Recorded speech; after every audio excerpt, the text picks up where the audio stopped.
नमस्कार दोस्तों, चलिए जानते हैं आज की फटाफट 50 बड़ी खबरें सिर्फ 10 मिनट में। लेकिन उससे पहले आप यह वीडियो किस जगह से देख रहे हैं हमें कमेंट में जरूर बताइए।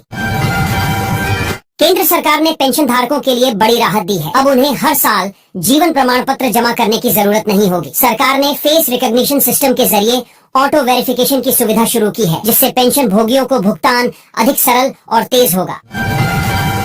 8वें पे कमीशन का इंतजार लाखों केंद्रीय कर्मचारियों और पेंशन भोगियों को है। आयोग के गठन की प्रक्रिया धीमी गति से चल रही है, जिससे कर्मचारियों को वेतन वृद्धि और भत्तों में बदलाव के लिए लंबा इंतजार करना पड़ सकता है। विशेषज्ञों का कहना है कि इसे जल्द पूरा करने की आवश्यकता है।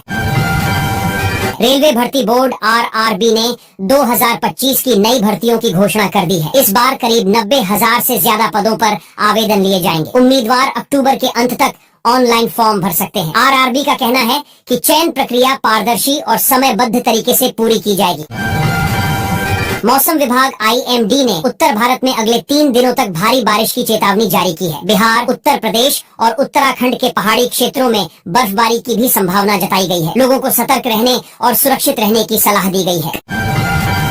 कर्मचारी भविष्य निधि संगठन ईपीएफओ ने पेंशन राशि में 8% तक बढ़ोतरी का प्रस्ताव रखा है। इस फैसले से 70 लाख से अधिक रिटायर कर्मचारियों को सीधे लाभ मिलने की संभावना है। ईपीएफओ का कहना है कि यह कदम सेवानिवृत्त कर्मचारियों की वित्तीय सुरक्षा को मजबूत करेगा। प्रधानमंत्री मुद्रा योजना के तहत पात्र उम्मीदवार तुरंत लोन के लिए आवेदन कर सकते हैं। जरूरी दस्तावेज जमा करने के बाद लोन राशि सीधे खाते में ट्रांसफर हो जाएगी, जिससे छोटे व्यवसायियों और स्टार्टअप्स को फौरन आर्थिक मदद मिलेगी।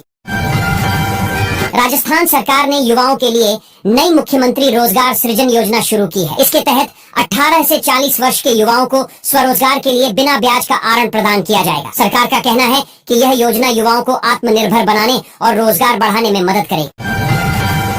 उत्तर प्रदेश सरकार ने नई पेंशन पोर्टल सेवा शुरू की है। अब सेवानिवृत्त कर्मचारी घर बैठे मोबाइल पर अपनी पेंशन की राशि और स्थिति देख सकेंगे। सरकार का कहना है कि इस सुविधा से पारदर्शिता बढ़ेगी और बुजुर्गों को दफ्तरों के चक्कर नहीं लगाने पड़ेंगे। महाराष्ट्र में बारिश का दौर फिर लौट आया है। मुंबई, पुणे और ठाणे में अगले 48 घंटे तक भारी वर्षा की संभावना है। मौसम विभाग ने इन जिलों में ऑरेंज अलर्ट जारी किया है और लोगों से सतर्क रहने की सलाह दी है। केंद्र सरकार अगले महीने से राष्ट्रीय युवा रोजगार अभियान शुरू करने जा रही है। इस पहल के तहत निजी और सरकारी क्षेत्र में 10 लाख से अधिक युवाओं को नए रोजगार अवसर प्रदान किए जाएंगे। सरकार का कहना है कि यह कदम युवाओं के कौशल और करियर विकास को बढ़ावा देगा। झारखंड सरकार ने राज्य के अनुबंध कर्मचारियों को स्थायी करने की प्रक्रिया शुरू कर दी है। इस कदम से लगभग 50,000 कर्मचारियों को नियमित सेवा का लाभ मिलेगा। सरकार का कहना है कि इससे कर्मचारियों के अधिकार और सुरक्षा मजबूत होंगी। दिल्ली एनसीआर में अचानक ठंड बढ़ गई है। मंगलवार रात न्यूनतम तापमान 17 डिग्री तक गिर गया। मौसम विशेषज्ञों का कहना है कि इस हफ्ते हल्की बारिश के साथ ठंड और बढ़ सकती है, इसलिए लोगों को गर्म कपड़े रखने की सलाह दी गई है। प्रधानमंत्री नरेंद्र मोदी ने दिल्ली के यशोभूमि कन्वेंशन सेंटर में इंडिया मोबाइल कांग्रेस 2025 का शुभारंभ किया। उन्होंने कहा कि भारत डिजिटल क्रांति में अग्रणी है और देश 5G के बाद 6G तकनीक की दिशा में तेजी से आगे बढ़ रहा है। प्रधानमंत्री ने मोबाइल और टेक्नोलॉजी क्षेत्र में नए अवसरों पर भी जोर दिया। भारत सरकार ने यूपीआई डिजिटल पेमेंट सिस्टम में बायोमेट्रिक प्रमाणीकरण लागू कर दिया है। अब नागरिक अपने चेहरे या अंगुली के निशान से सुरक्षित और तेजी से भुगतान कर सकेंगे। सरकार का कहना है कि यह कदम लेन देन को और सुरक्षित बनाने की दिशा में अहम है।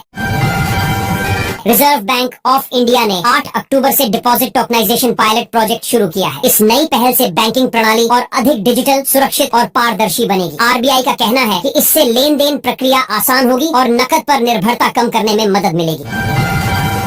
हिमाचल प्रदेश में भारी बारिश और भूस्खलन से बड़ा हादसा हुआ है, जिसमें 15 लोगों की मौत हो गई है। कई इलाकों में हालात गंभीर बने हुए हैं। राहत और बचाव कार्य तेज कर दिए गए हैं। वहीं एनडीआरएफ की टीमें मौके पर तैनात हैं और प्रभावित क्षेत्रों में लगातार मदद पहुंचा रही हैं। कर्नाटक सरकार ने 8 से 18 अक्टूबर तक सभी स्कूलों को बंद रखने का आदेश जारी किया है। सरकार का कहना है कि यह फैसला राज्य में चल रहे जाति सर्वेक्षण कार्य को सुचारू और व्यवस्थित तरीके से पूरा करने के लिए लिया गया है। चंडीगढ़ में मौसम ने अचानक करवट ली है। तापमान गिरकर 14 डिग्री तक पहुंच गया है, जिससे लोगों को ठंड का एहसास होने लगा है। ठंड बढ़ते ही लोगों ने गर्म कपड़े निकाल लिए हैं। वहीं मौसम विभाग ने आने वाले दिनों में ठंडी हवाओं के तेज होने की चेतावनी दी है। भारत सरकार जलवायु परिवर्तन से होने वाले नुकसान को ध्यान में रखते हुए क्लाइमेट लिंक्ड इंश्योरेंस योजना लाने की तैयारी कर रही है। इस योजना के तहत प्राकृतिक आपदाओं के बाद प्रभावित लोगों को तुरंत आर्थिक सहायता मिल सकेगी। सरकार का कहना है कि इससे आपदा प्रबंधन प्रणाली को और मजबूत बनाया जाएगा।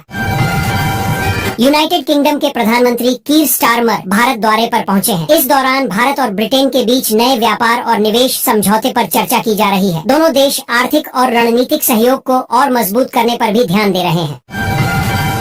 भारत और रूस ने राजस्थान में संयुक्त सैन्य अभ्यास इंद्र 2025 की शुरुआत की है। इस अभ्यास का उद्देश्य दोनों देशों के बीच रक्षा सहयोग को और मजबूत बनाना है। सेना के अधिकारियों का कहना है कि इससे संयुक्त ऑपरेशन और रणनीतिक तालमेल को बेहतर करने में मदद मिलेगी।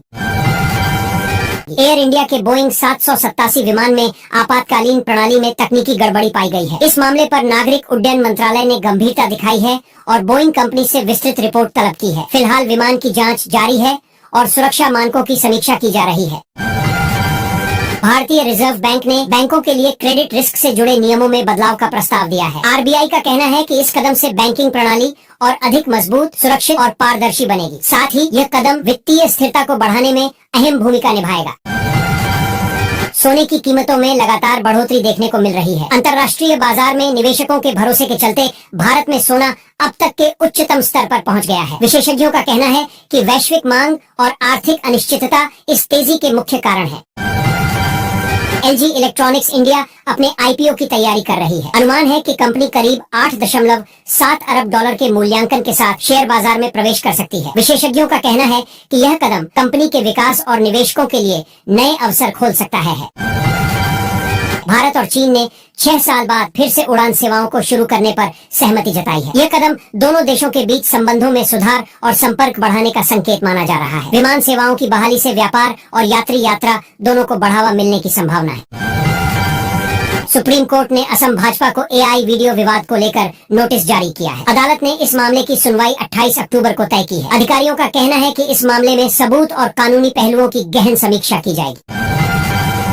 असम सरकार ने अपनी स्वच्छ ऊर्जा नीति को रद्द कर दिया है। इस कदम से राज्य में नवीकरणीय ऊर्जा निवेश और परियोजनाओं पर अनिश्चितता बढ़ गई है। विशेषज्ञों का कहना है कि नीति रद्द होने से निवेशकों और ऊर्जा क्षेत्र के विकास पर असर पड़ सकता है। उत्तर प्रदेश के मुख्यमंत्री योगी आदित्यनाथ 8 अक्टूबर को सूरत में प्रवासी राजस्थानियों की बैठक में शामिल हुए। इस दौरान उन्होंने राज्य में निवेश बढ़ाने और रोजगार के नए अवसर पैदा करने पर जोर दिया। मुख्यमंत्री ने व्यापारियों और निवेशकों को सहयोग का भरोसा भी दिलाया।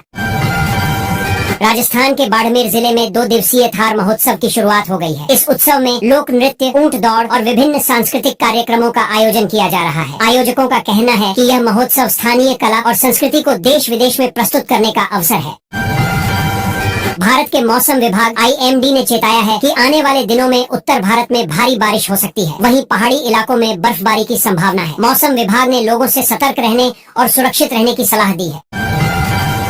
सितंबर महीने में विदेशी निवेशकों ने भारतीय शेयर बाजार से करीब 2.7 अरब डॉलर की निकासी की है। इससे बाजार पर हल्का दबाव महसूस किया गया। विशेषज्ञों का कहना है कि वैश्विक आर्थिक परिस्थितियां और निवेशकों की रणनीति इस निकासी के मुख्य कारण है।